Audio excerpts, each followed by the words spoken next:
introduction. Our speaker today is Professor Lucia Melloni. She's a group leader at the Max Planck Institute for Empirical Aesthetics in Frankfurt and professor at New York University.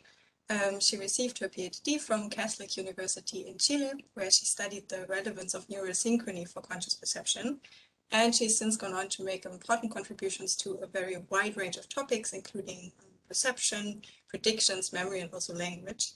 But today she's here to present her work on the neural basis of consciousness and her ideas on how the field of consciousness research as a whole may be able to move forward and how we can maybe make sense and potentially overcome conflicting findings and theories.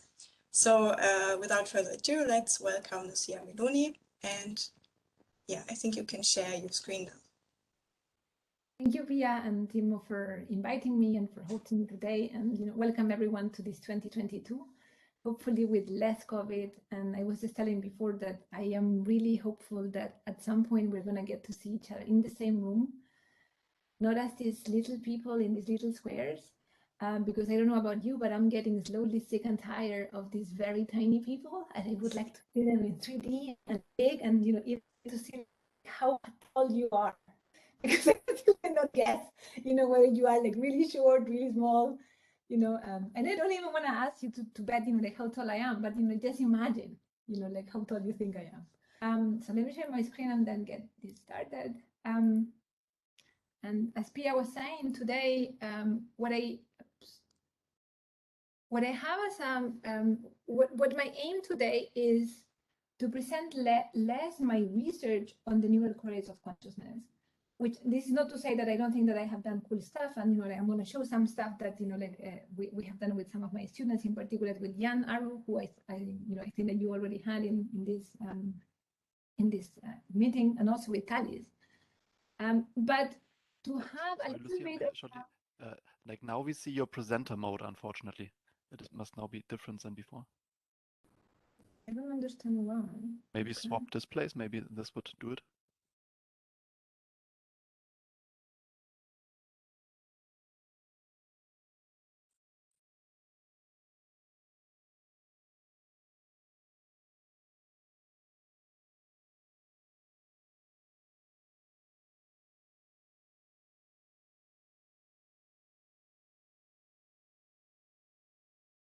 Now, perfect.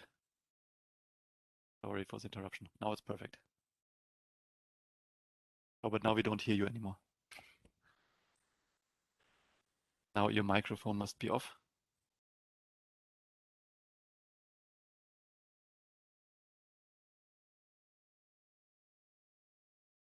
So the screen was perfect now. Now we hear you again, yes? What about this? Okay. Now, let's see. Third try. Now everything's up again. You can see me and you can hear me. Yes, great. Awesome. Okay, cool. Thanks. Okay, awesome. Okay, so what I was saying is that the purpose of today is less giving an overview of my research than give a little bit of an overview as what I see a problem in the field of consciousness, and some alternative approaches that I don't think that they go the full way into solving what the real question is at hand, but at least try to not just make a blind eye, which I think that sometimes we just look to the side and we know that there is a big elephant in the room, but we don't necessarily approach it. So my hope today is to put the elephant in the room and say, like, it's there, whether we like it or not. And somebody needs to solve this. And I entitled Insititute the Neural Correlates of Consciousness, Challenges and Alternative Approaches. And this is what I'm going to be presenting today. Is actually a paper that we published last year with a student of mine, Alex Lepeuple. So if you are curious about some of the things that I'm saying here today, you can just read more of the arguments also in that paper. But let me start with something basic, which is very often when we give a talk or when, I ask, when colleagues ask me, like, what do you investigate? I say, like, I investigate consciousness. And then they ask me, like, but what is that? And what it is something very simple. In some sense, it's actually what is common to all of the things that I'm showing you now. So the excitement that you have when you are flying, like in a parachute, when you are, enjoying a nice glass of wine, also the sharp pain when you hopefully got your, flu vaccination and your COVID vaccine this time, but also the sharp pain that we have when we are depressed or burnout, or sad, or when we lost somebody, or also like in this movie, like when we have an orgasm, like all of these things actually show us, like that somehow put in our face what is consciousness, which in essence is simple, is experience. So all of the things that I just showed you before is what I take as what we need to explain. What is important to say, however, is that experience might not necessarily be reflected in behavior. And I have a very sad story where I learned that personally, which is 20 years ago. The partner of my sister had an accident, and he was declared brain dead. But what still happened is that you can actually have movement, and it's a really concerning experience, and it's really strange. But it may happen, So, and that person supposedly it's not there. There's nobody there, right? But nonetheless, there is motion. Now, if you take yourself to your dreams, you have a very rich, colorful and intense oniric life. But if you have somebody looking at you from the outside, it seems as if nobody there, right? Because you're not moving. And this is just to, I hope that, this, not so nice experience that I had many years ago, somehow, it's useful to demonstrate that experience is there, it's private, it's for us, it's indubitable, so we cannot deny it. But this doesn't mean that for others it's clear, right? And it doesn't necessarily need a measuring device for ourselves. Like if you ask me now, like, are you conscious? I would say, yes, I am conscious. Now, will you know that I'm conscious? No, not necessarily, right? But I can tell you that I am, right? I don't need a, like a temperature to convince myself that I am aware. And this is something that, centuries ago was, thought by René Descartes. So he thought, if there is something they cannot doubt, is my experience, right? And so we know our consciousness more directly and more certainly than anything else in the world, right? Then again, as scientists, as persons who are conscious, this is there and this is indubitable. But as scientists, we really face a problem, which is the so-called like subjectivity gap, right? And this is because even though our experience is there for us, it's private. And I can measure myself. I can tell you like I am more aware, I'm less aware, but you don't have necessarily that very rich measurement. So now we need to somehow triangulate, right? So from a third person perspective, we need to somehow, through either report or measuring something, get to grasp what that experience is, right? And what the field has usually done so far is to focus on observable reports. And this is usually behaviors, or you ask somebody to press a button, or for instance, if you take like the case of binocular rivalry, you present two images to a subject and you say like, can you please press one button whenever you see red? Can you press another button whenever you see blue? And that's how we as scientists try to infer what the other person actually was saying. Now, how good is our inference? So, and I will give you a very simple example. So if you are a synesthete, most likely you're seeing these letters here in different colors. But if you're not like me, you just see them in gray, different tonalities of gray, right? Now, if you are a synesthete, you see this in a much nicer format, right? And I can ask you, like, okay, is the A red? And then you will come and tell me, yeah, the A was red. It was red. Or you will tell me, like, the C was, green. Now, but nonetheless, I'm still gonna be this person, and I can really not even imagine, what kind of, tone of red it was. Was it very intense? Was it very simple? So there is something that is ineffable there. So I can through your report, I can trust you. I can imagine that this is what you are experiencing, but I cannot really know per se. Now, we actually believe that, subjects are rational and that subjects are not liars. So when they tell us that they see red, we usually tend to believe them. I think that's a reasonable assumption, but I just want to put it out there because this is what we assume. Every time we're in an experiment, we assume that subjects are behaving in good faith, right? They're not just lying to us. Of course, we have ways to tell whether they're lying or not. That's what all signal detection theory tries to do with false alarms and so on. But for the most part, we just kind of like trust them, right? And in that idea that we can trust report, many years ago we ran a study trying to understand what we call like perceptual phenotypes. And this is because there is people around, walking that actually have synesthesia. So they perceive, like say, like a number 1 in white, a 2 in 3, and a 2 in green, a 3 in blue, and so on. And so they have these extra sensations, right? And at the same time, on the other end of the spectrum, we also have people who have schizophrenia. And people who have schizophrenia perceive the world in completely different ways. For instance, one of those is that they are less subjective to illusions. So in this case, if you are like me, you would perceive this circle here as being larger than the circle here, even though they are exactly of the same size. The only difference is the surrounding circles bring up the illusion that this circle here is larger, right? Now, if you're schizophrenic, very often you just perceive these two circles as being the same, right? And here the idea is that they are actually much more dominated by the so-called like bottom-up sensory evidence, by what actually impinges, their eyes from the world, right? As opposed to their priors or their predictions, which in some sense you can think that this is what happens with the synesthetes. And so we thought of this problem as saying, like, if we conceive perception as innovation form, which is it's a combination of a prior that we already have with some sensory evidence, can we try to characterize these two populations? And how did we do that? And this is the beautiful work of Tessa from Leuven in my lab, which was published last year.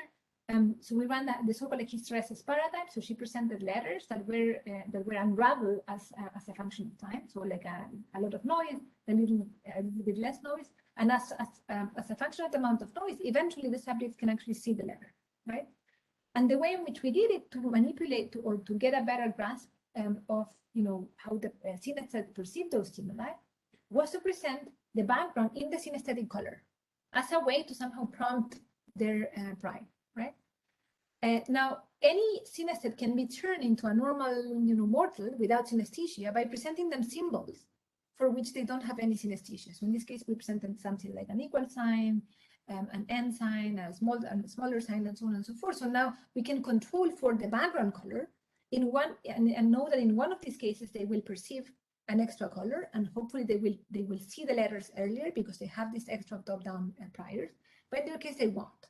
And so what did we do? We asked them for each and every one of these levels of noise. So this is, you can think of, like a lot of noise. So where nobody should ever see a stimulus, to a very little noise. So then everyone should see the stimulus, and intermediate ones.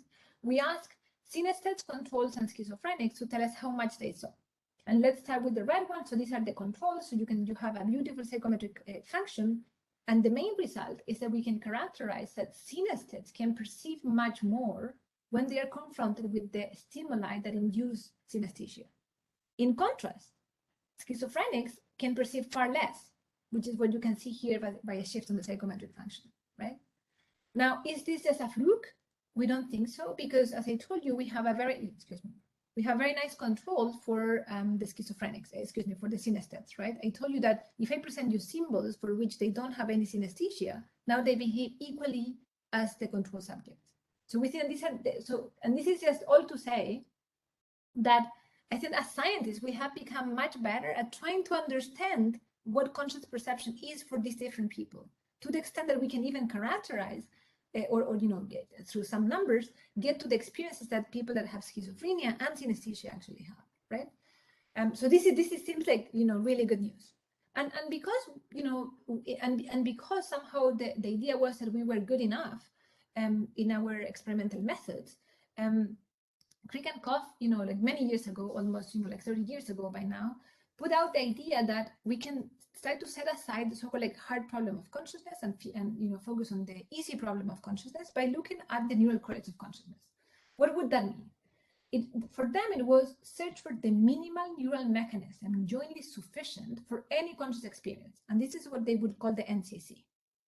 So for every conscious experience, there will be an NCC, and inducing the NCC will induce the perception. So in this case, if, like say, in this set of neurons, if I stimulate them, then I will evoke the conscious percept of a dog, as I'm saying. And if I inactivate in turn these neurons, I will obliterate this conscious perception, right? And what was interesting is that this was a framework that they proposed, and this is just to give you like what happened in the last 30 years, right? This is how many papers were published in 1990 when that paper was published, was all around 16. But if you now look into PubMed, how many papers like are published in 2021? It's around 907, and you can see here the exponential growth in the field, right? So what is what one can say, like, they were really successful. They set up the program, and since then everyone is really trying to look for the neural correlates of consciousness. And why? Because in essence it was really, really simple, the idea. And this is the beautiful work, by the way, of Jan Arlo and Thalys, and who actually put forward this idea of like this distillation of the NCC. So what Jan thought back in the day was, okay, so there's something really simple. What Chris, Crick, and Koch are telling us is we need to set up an experiment in which sometimes subjects perceive a stimulus, and sometimes these subjects don't perceive a stimulus. We collect, in this case, perceived or non-perceived. We collect a response. So we label those trials as aware. We label the other trials as not aware. Then we just subtract them. This is sort of like contrastive method, and voila, we will be done. We will get the NCC. Whatever is there is what the brain does when it's conscious, right? And one of the things that we psychologists are terrific at is actually removing stimuli from consciousness, and we know how to do that through continuous flash suppression. This is the beautiful work of now developing these paradigms. Binocular vibration, as I showed you before, backward masking, attentional blink. There's many different ways in which we can somehow hide stimulus from consciousness, right? So that we can always create these two conditions of visibility and invisibility.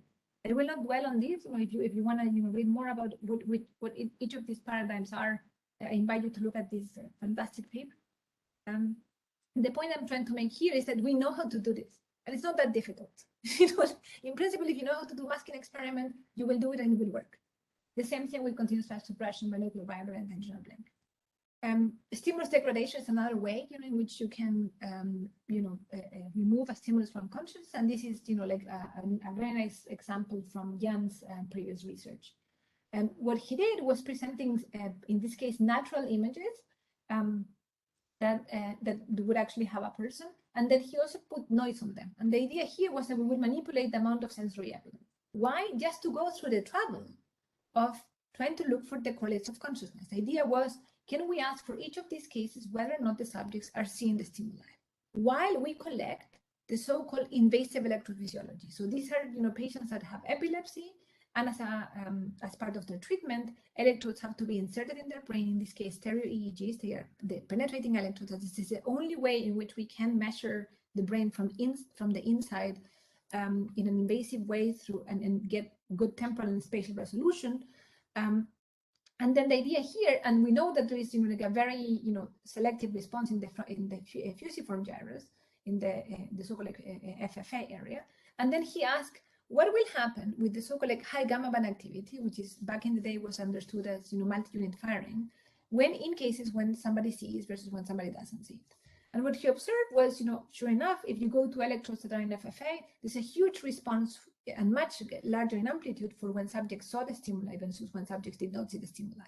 So by all means, we will say, well, this area is a neural correlate of consciousness. Why? Because it makes a huge difference. And if you can, and you can see here, like, the larger differences that we observe between seen and unseen.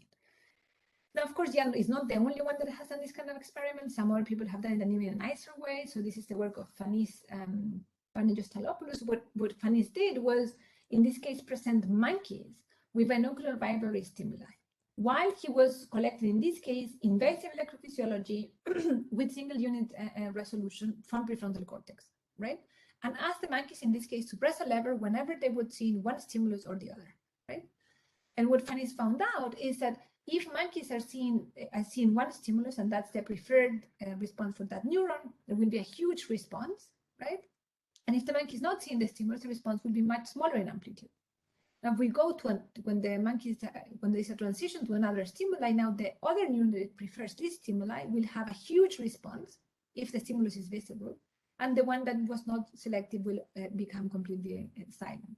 Again, this is just to say that in essence, there is now a huge difference in terms of single unit responses in prefrontal cortex that differentiate between seen and unseen stimuli. So now you would say, well, so where is the NCC? Is it in prefrontal cortex? Is it in FFA? And sure enough, what we realized by doing these experiments is that our methods were not as cool and as clean as we wanted them to be. Why? Because every time we have a condition of visibility and invisibility, we also get the so-called NCC precursors. And these are conditions that do not necessarily reflect consciousness, but are necessary to bring a stimulus into awareness. So think about attention, think about working memory, think about baseline fluctuations in the system, think about arousal, things that might not necessarily be related to consciousness per se, but allow for stimulus to go into consciousness. And at the same time, we also have the so-called NCC consequences, right? And this is any theory that assigns a function, a cognitive function to consciousness, ought to buy into this. Why? Because if we think that consciousness is necessary for memory or for decision making or for working memory, etc., then this means that the NCC consequences will only and systematically follow the conscious experience. So every time we are contrasting the aware versus the unaware condition, we actually get much more than we really want. So we get the NCC precursors, the NCC consequences, and with Tallis and Jan and Wolf, we thought that we entitled this paper "The Style in the NCC," trying to look for ways in which we can only get at what we're interested in, which is the conscious experience, right? And we have to somehow eliminate the precursors and the consequences. And we have in that paper, if you're curious, this is the reference. We have in that paper some ideas as to how to do that, but I don't think they were sufficient. So in what I'm trying to tell you today is like an upgrade of the argument that we had later on. And this is to give you one example, by the way, from reportability difference. So if you do report, or versus no report, what it's known is that there's a lot of the frontal activity is removed by just removing the report, right? And there has been a lot of now disputes between, say, like the IAT camp and the GNW camp as to whether or not a lot of the frontal parietal activity does not reflect only or exclusively report as opposed to consciousness, or you could say like NCC consequences. And the thing is that we really don't know, like back in the day when we published this paper, it was 2012, so it's almost 10 years ago. At that time, I think that Jan and I were pretty depressed, and we actually stopped doing research on consciousness at the time, because we thought that, one of the solutions that we proposed was to do multiple experiments in which you will have to manipulate all of these soil confounding variables, and by eliminating all of the confounds, so eventually you will get to the proper NCC. But you get that this is going to take thousands of years, right? So at least from my point of view, I thought, okay, I'm not going to see the answer to this question, so I'd rather do something else. I started doing language, because I thought it was, a little bit more productive. But I have now some ideas as to how to solve this, or how to go about this that actually, big data have allowed in the meantime. So one of the things that, we thought with Jan and Tallis and Wolf, to solve this 3NCC was to follow up the top-down approach. So we said, so what about instead of trying to come up with a theory from a gazillion of data that are perhaps not very good, why don't we start by thinking, first of all, creating a theory and then making a deduction, and then going and do an observation and then see whether or not that actually works, right? So in this case, you start from a theory, you try to come up, with predictions from that theory, you test that, and then see whether or not your theory is right. The alternative approach, which is so-called bottom-up approach, which is what the whole NCC program is about. You now start from observation, you analyze them, and then you try to, in an inductive way, think of, oh, okay, so what could be the theory that predicts this, right? But as you can imagine, you need thousands of observations, right? Like a lot.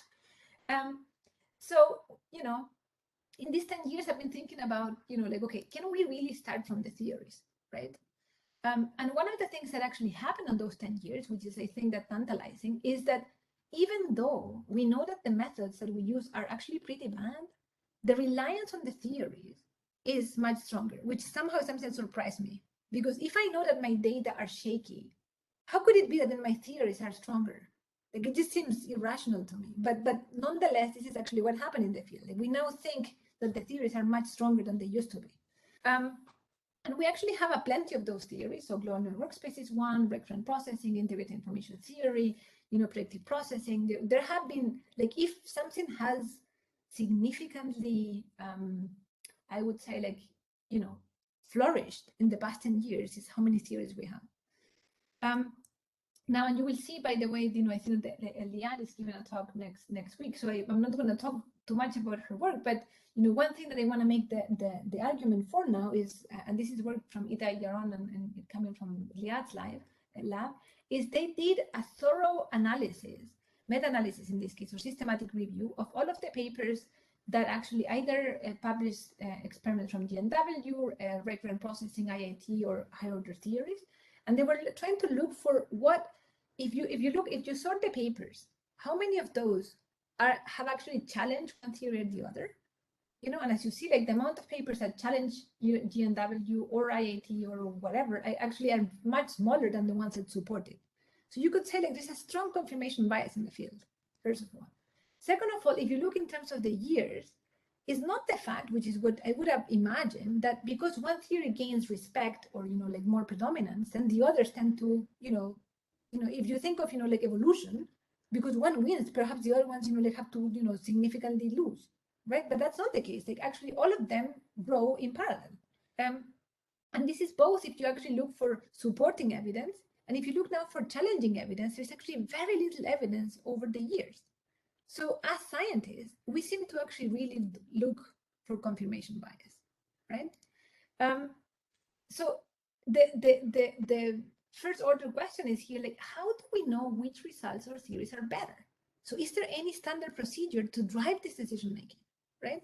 And here's where this Accelerating Research on Consciousness initiative actually comes about, which is really interesting because this is something that David Podgitter, the program officer from Templeton Foundation, actually he is pushing for, which is looking for adversarial collaboration.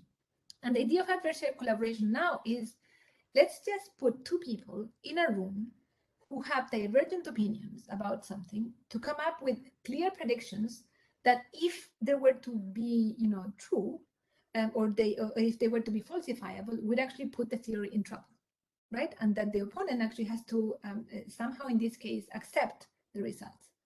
And so I am leading with Liane and Michael Pitts this collaborating research on consciousness initiative on global workspace and integrated information theory.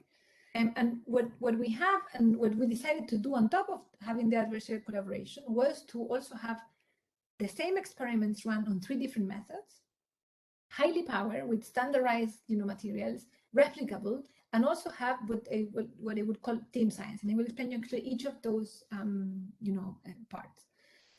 The first part that we started was, in the adversarial collaboration, as Danny Kahneman, proposed in the past, they did not, because open science back in the day was not a thing, they would just come up with the hypothesis, but they would not pre-register them, right? But then, of course, this actually leads you to change your mind, right? I mean, you're humans, and especially we are very good at changing our minds when we see the results, right? So the idea here is that, can we just use what we know from open science, the good practices? So now we will pre-register and we will document the project from day one. And so what you can see here, and this is the OSF page, and this is the pre-registration in particular, you can actually see, I think we are in version 3 of the pre-registration. So every time we actually change something, we update it. So then and what I hope is to give you a full and transparent account as to how this process went. From idea conception to, experiment replication. So here's where you actually go and find the paper and the pre-registration. So we have 2 paradigms, and if you want, then in the Q&A we can dwell more into why we decided each of them. But in simple, what I want to tell you is in experiment 1, we're testing something that seems really mundane, So we're presenting only one stimulus in the center of the screen, and we're presenting in this case faces, objects, letters, and symbols, or in this case false notes, right? And we are presenting them in different orientations, and we are presenting them for different durations. And the task of the subject is, in a given block, they will have to be on the lookout of one particular face and one particular object, regardless of the orientation. And in order to try, so we have to be on the lookout for a particular letter or a particular false note in any orientation, right? So now, why did we do this? Because we're interested in the so-called neural correlates of the maintenance or the consistency in the perception, right? Which seems simple enough, but most of the experiments so far are about the entrance of a stimulus into awareness, but not necessarily about like what keeps it on, right? But what keeps it? How is the case that you guys don't disappear even though I look at you, like for a minute? Like there must be something in my head that like keeps you there, right? And by presenting stimuli for different categories and making only 2 of them task relevant, we can also look at what happens when they are task relevant versus what happens when they are task irrelevant, right? And then you understand why this is an interesting and important discussion, particularly for IAT and GNW, because of the frontal activity or the frontal responses, right? Now there's interesting divergent predictions between IAT and GNW as for the duration. Or what are the mechanisms that would instantiate duration? So that's why we also went for durations of the different stimuli. In experiment 2, this is a little bit of a more typical, consciousness research experiment, except that it's very complex and much more real life, kind of experience.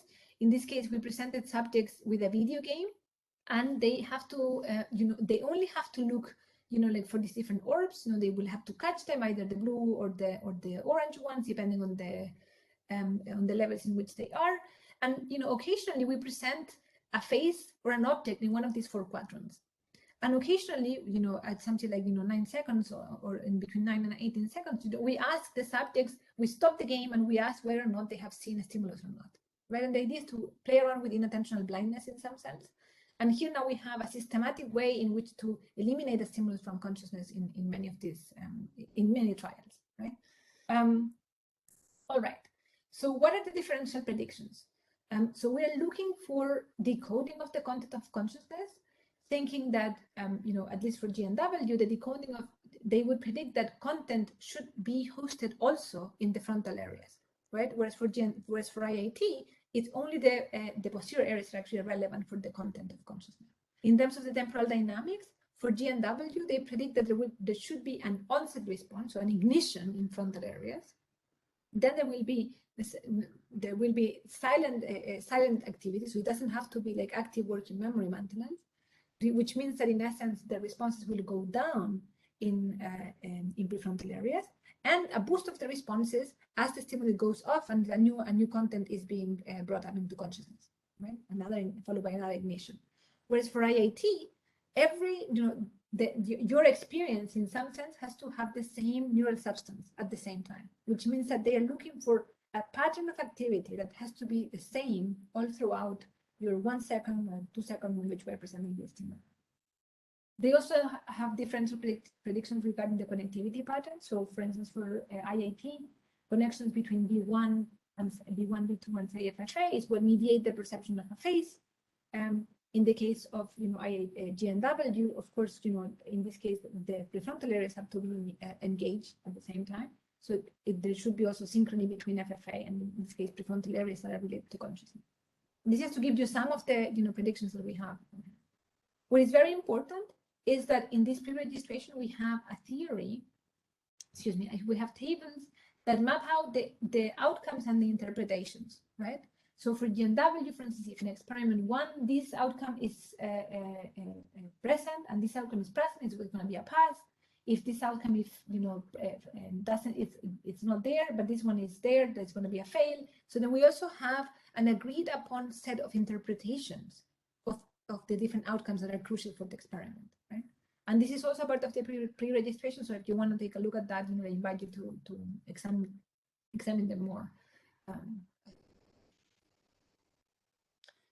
Something important, we also have 3 different methods because, as cognitive neuroscience, the method that we have in cognitive neuroscience, they are all, they are all problematics in different ways. With fMRI, we have very good, spatial resolution, but not temporal resolution. With MEG, we have decent temporal resolution, but not spatial resolution. And with EGOG, we have both, but only sparse coverage. So we thought, okay, let's just try to, have multimodal integration of methods such that we can have the best way to test the theories. Now, importantly, I told you that one of the things that we're trying to do is to do team science. So what this means is that even though Julia and Stan participate in the creation of the experiments and in the predictions and so on, the experiments are not conducted by them. The experiments are conducted by 6 labs in the world that independently collect this data, that have no buy-in into either GNW or IIT. So 2 teams will collect ECOG data, 2 teams will collect fMRI data, and 2 teams will collect imaging data. So the ECOG data are at Harvard, Gabriel Feynman, and then NYU, Sasha Labor. For fMRI, it's Karl Blumenfeld at Yale, and Doris Lange at Donder Center. For imaging, it's Ole Jensen and Juan Luo, right? And what this also allows us is to use only 50% of the data that's collected from both labs, prepare all of the analysis, hide the other 50%, and then what we are going to do now in August this year is to amend the pre-registration in which we lock up all of the analysis that we are going to do for fMRI, for imaging, and for ECOG with only 50% of the data, and then we're going to release the other 50% to do a replication. So, but this is completely new data, right? So they have been acquired at the same time, but they are they haven't been seen by anyone.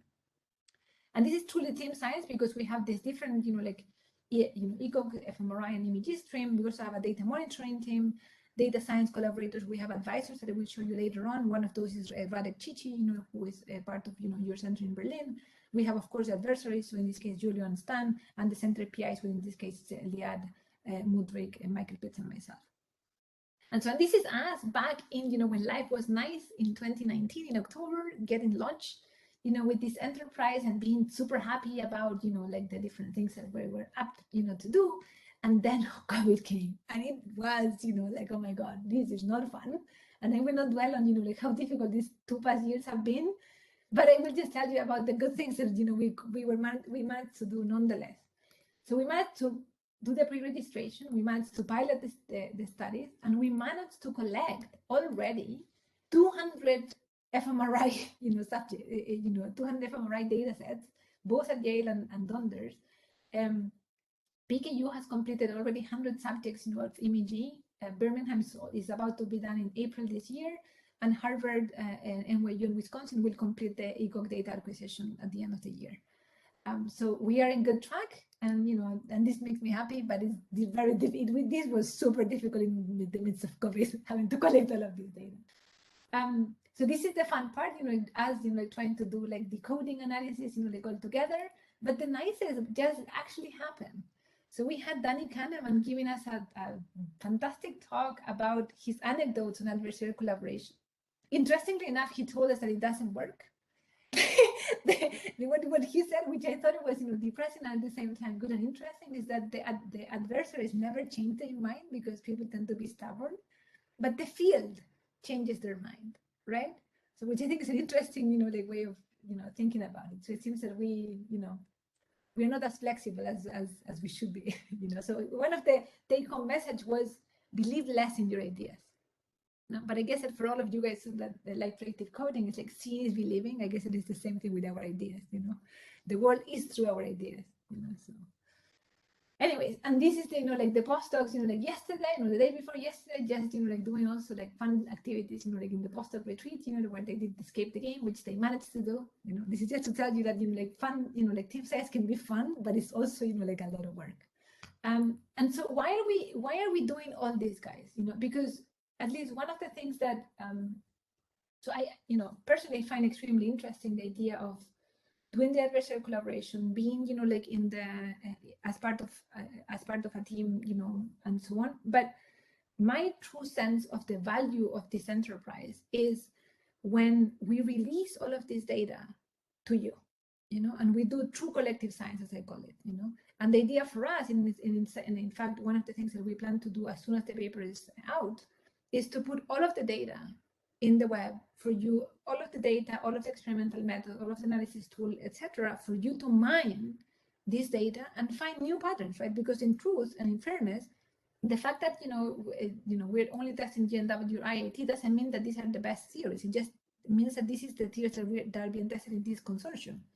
But of course, this analysis, this very same data can be used to perform enormous amount of other analysis, right?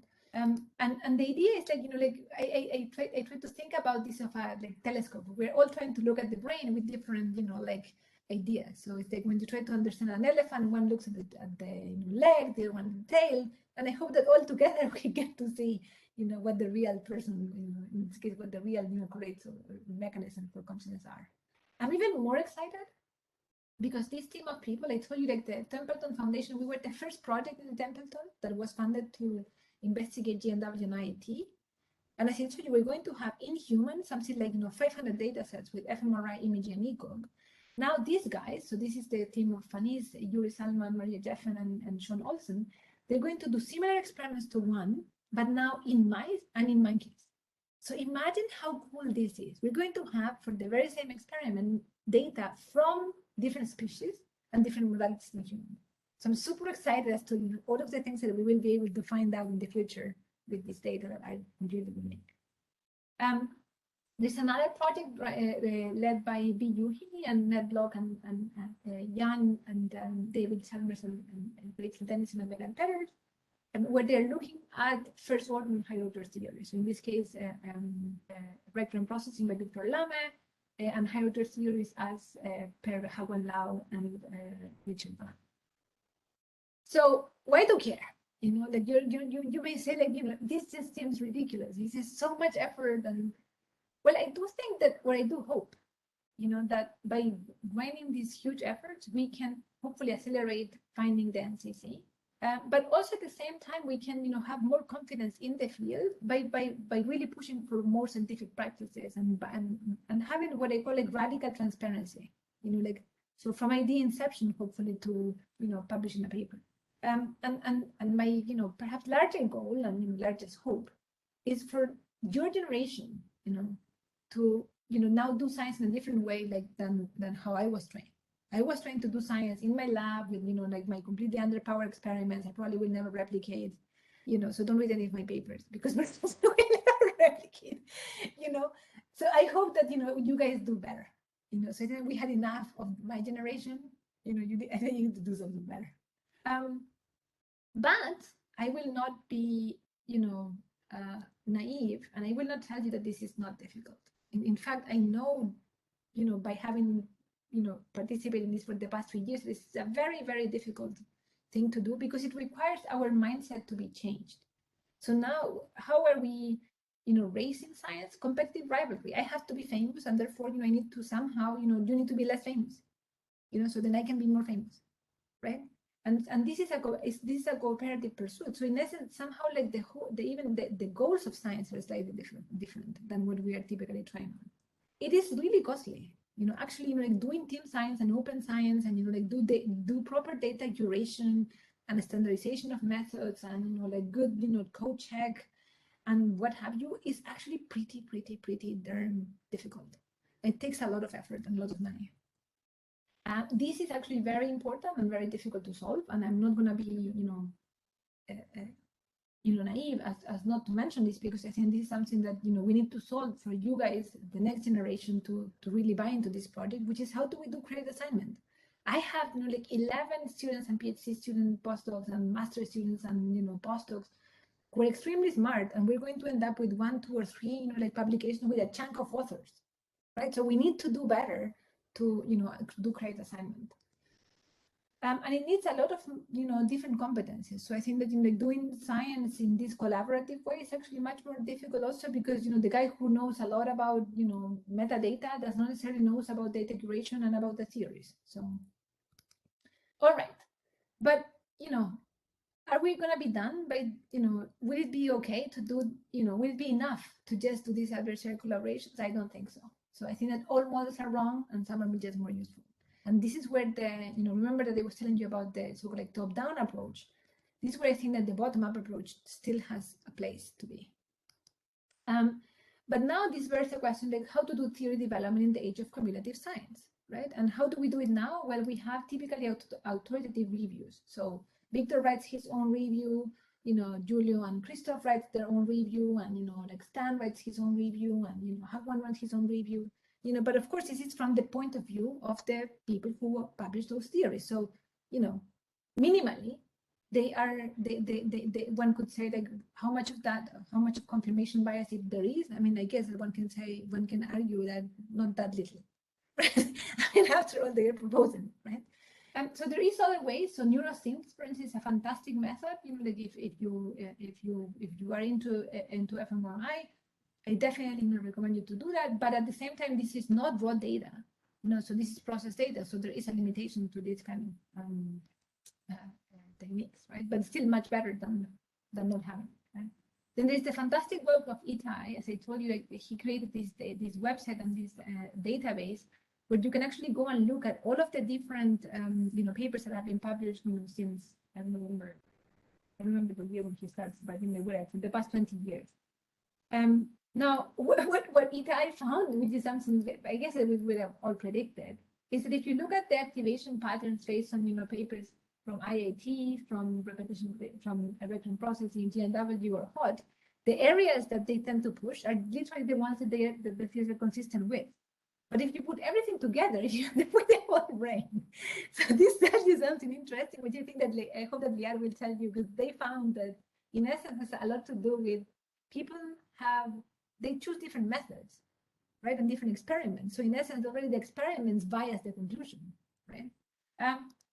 So the real challenge, I think, is and we all know, like from Leonidas, that he claims that all experiments are false. I would actually say that the real problem is what Talja Conning, this very nice paper published this last year called Generalization Crisis, actually puts together, which is the fact that we for a result to be true, we need to know the boundary conditions, right? We usually we focus on, say, like visual experiments, and because we focus on visual experiments, we say, okay, this is all of the network for consciousness. But consciousness is not, and Felix, I think, can tell you a lot about, if you move to tactile, it's different, right? So we need to actually look at the diversity of materials. But to do that, we need to have what I call crowdsourced science, right? So we need to have data format standardization, so then they can use your data and you can use mine, and we can actually put them together.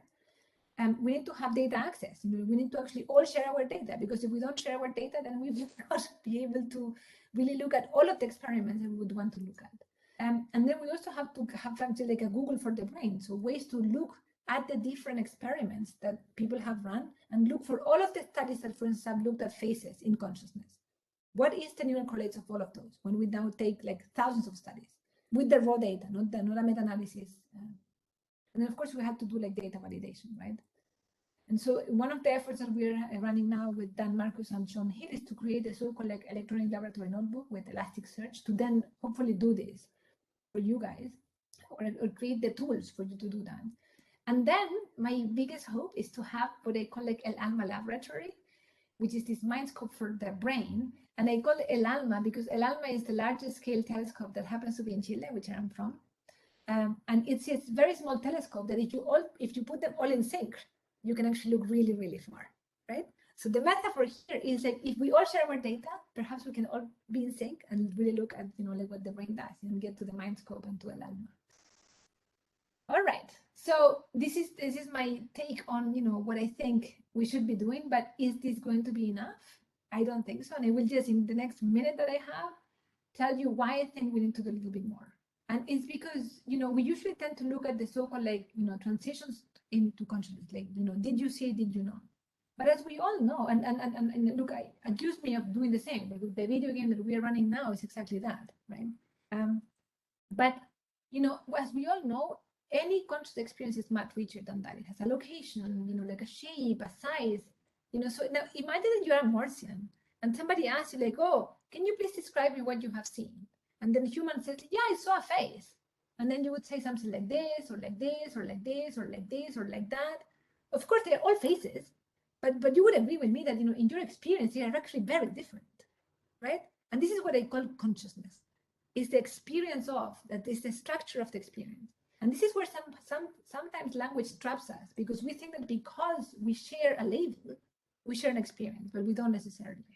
So I do think that, and I hope that you guys, the next generation of smart people in this field, will take this challenge, which is we need to make an account for what the real experience is. So why things feel visual, feel auditory, feel spatial, feel temporal. And this is something that Antti Rivonso, published in 2000, and we still haven't taken up as a field. So I hope that with that, you will, really take the challenge because without that, we will not be smart enough, you know. So some desiderata for you, the next generation, is let's take the challenge to develop this science from what I call the inside perspective. And we need to think about the grounding problem. So what are the units of experience? We need to develop methodology to investigate this, you know, like from the inner psychophysics and not from the outer psychophysics as we do it now. You can call that, you know, it could be neurophenomenology, internal geometry, introspection. I don't really know what, but we need to do it. And the explanations that we have to pursue should actually be from the inside out and not from the outside in. And, you know, perhaps, you know, I also want us to think about, you know, just smaller and simpler things, you know, such as, you know, moving from literally just the entrance into consciousness, like an NCC update, into the NCC maintenance or the events that actually we have in our experience. And I really hope that with that, we can really answer like the tough questions that we had set out to do, you know. So are the silence of consciousness, you know, of activity conscious? What about preterm, other species, you know, like computers? And before I end, I want to actually thank this fantastic team of, remember that I told you that, you know, there is a team of really strongly dedicated and smart and amazing people that work in this Cogitate project. This is all of the students, this is all of the research coordinators, and this is all of the PIs that participate in this, and also the advisors, as I told you, that one of those is Radoslav Cici from your institute, and then Liad, Mike, and Tanya, without whom this would just not be possible. And of course, you for your attention. And if you want to, you know, get in contact with us, this is the website, this is our Twitter account, and this is our email account. So come join us somehow, you know, and, you know, let's try to do something together. That's what I have today for you guys. Thank you.